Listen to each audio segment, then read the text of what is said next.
It's a great honor and pleasure to be here with you today.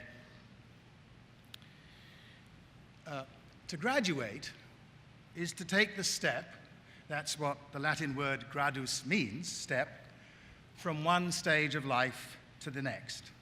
On a day when many of you are joined by parents and grandparents, it's a good time to think about reckoning with the past in building the future. Not long ago, in the Ghanaian village of Nyadum, which was mentioned, I found myself in the company of various chiefs pouring schnapps on the family shrines. One offering was to go to the founder of my father's lineage, the 18th century general Akramampem, Nanakramampem Bejin Sanum, grandfather Akramampem, come take this to drink. I should say that Akramampem is one of my names. It was given to me in honor of this great man. But here's the awkward part. Family tradition tells us that Nyadum is home to the descendants of 1,000 war captives enslaved at the turn of the 18th century. And the man who enslaved them was the legendary Akramampem. Bottle in hand, I had to think, am I really going to pour one off to this man? My father was Akramampem's heir. When I was a child, people came from the village to our city home 80 miles away. It's another awkward thing. The descendants of these captives thought that they belonged, in some sense, to the descendants of Akramampem. They would come bearing gifts, often sacks of the vegetables we call nyadwa, which is what the village Nyadum is named for, and they'd ask my father to sort out their disputes. My father discouraged these visits. He wanted them to learn to think of themselves as free people. But that was a process. So in my father's day, the people of Ghana were beginning to reckon with old habits of inequality, shaping a new republic. Today, it's plain that America is in a period of moral reckoning too. Moral reckoning begins as the sins of one generation become visible to the next. In your day, the Me Too movement is rejecting practices of sexual harassment that were routine a generation ago. And the next generation, the children of many of you graduating today, may uncover your sins, and so the progress will continue. Because this is progress, the sins of your generation will, I hope, be less shameful than the inequities of gender and race and other forms of identity that you as a generation are working so energetically to overcome. We may hope, too, that you will help us pull back from the ecological abyss, passing on an environment more secure than the one that has been left to you. We must hope that many of your marvelous dreams for our planet and our species will be achieved. If you hold to the high ambitions I know you have, the complaints of the next generation against you will be milder than your just complaints against us. At the same time, young people whose graduations you will attend in the decades to come will be connected to you and to your forebears, as I am connected to my slave-holding ancestors, and they will inherit, as we all do, a history that is complex melange of things to celebrate and things to condemn. Your job is to pass on a better world to them than you have inherited. Among the many symbols that recur in Ghanaian iconography is a bird with its head turned back to pick at the feathers between its wings, a bird called sankofa, which means, literally, go back and fetch. We have a proverb that says, "Wotu trini na sankofa yenchri." Won't bother to translate that for you. The proverb says that it's okay to retrieve something you've thrown away. In other words, retrieve what you need from your past. Don't be captive to it, but don't be cut off from it either. That can be challenging, as I tried to illustrate in the story of my own life. America's national history is, after all, both the history of a pioneering democracy and the history of a slave republic. Social progress has many metrics, but let me offer one.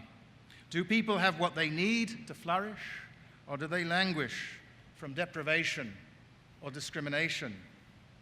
In the middle of the 18th century, as our country was beginning its independent life, the English poet Thomas Gray wrote about the talent wasted in a society like his that failed to educate all its young, that put up barriers to success based on accidents of birth. He imagined that there lay, below the gravestones in the country graveyard that he conjured in his poem, some, as he put it, some mute, inglorious Milton, someone who could have been Milton, but ended up without achievement, because without opportunity. Later, Virginia Woolf imagined Judith Shakespeare, the bard's twin sister, equally talented and adventurous, but denied the opportunities that were offered in her day only to boys. Too much natural talent, such writers knew, had been stifled. This thought guided the moral progress that led to the 1948 Universal Declaration of Human Rights, which declared, among other things, that everyone has the right to education. Looking out on this crowd, I have faith that your generation will strive mightily to make a world where all the rights guaranteed in the Declaration are increasingly available to all of humankind. The central task of ethics, which is my profession, is to ask, what is it for a human life to go well? The answer, I believe, is that living well means meeting the challenges set by three things: your talents, the circumstances into which you were born, and the projects you yourself decide are important. And because each of us comes equipped with different talents and is born into different circumstances, and because people choose their own projects, each of us faces his or her own challenge, one that is, in the end, unique. So what matters in the end is not how we rank against one another. We all, as the great German Romantic philosopher Herder wrote, have our own measure. We do not need to be the best at anything, better than all the others. What is important is simply that we each do our best. To continue the progress that led away from Gray's age of wasted human possibility, we need to ensure that all human beings receive the respect that is our human due. Knowing that each of us faces our own challenge can help us to do that. But in working towards this aim, we do not start with a clean slate. The French Revolution's reign of terror taught us what happens when, in the name of cleaning out the sins of the old regime, we seek to purge all wrong in a season of destruction. To reckon with our past isn't to try to obliterate it, it's to correct our course, to try to bring others along with us, to look forward together. We can do better than our ancestors, but not by abandoning them. We have much to say to them. They may have a thing or two to say to us. And so, yes, standing there at Akramampim's shrine, I poured one off. I've been enormously impressed by the moral imagination I see in your generation. The cisgendered among you have sought to welcome our trans sibs. Many of you are struggling to ensure that Black lives matter, that the privileges of caste and color do not go unscrutinized. Many of you, too, are expanding the sense of political possibility when it comes to gun laws and are thinking imaginatively about protecting our environment. Yet we should be careful about raising our own hierarchies, elevating the enlightened and the cosmopolitan above those whose concerns focus more locally on kith and kin, or who live with older ways of thought. To rebuild the world, we must also give due respect to those we do not agree with. Max Planck, one of the founders of the quantum theory, once suggested that science progresses one funeral at a time. Truth emerges, he thought, not by convincing its opponents, but because its opponents die and clean the ground for a new generation. Sometimes moral progress can seem like that too. But in looking in the advances in recent years in our attitudes to gender identity and sexuality, say, we can see that Planck's sad funeral theorem doesn't have to be true. Your passionate advocacy has brought us, your elders, to new insights.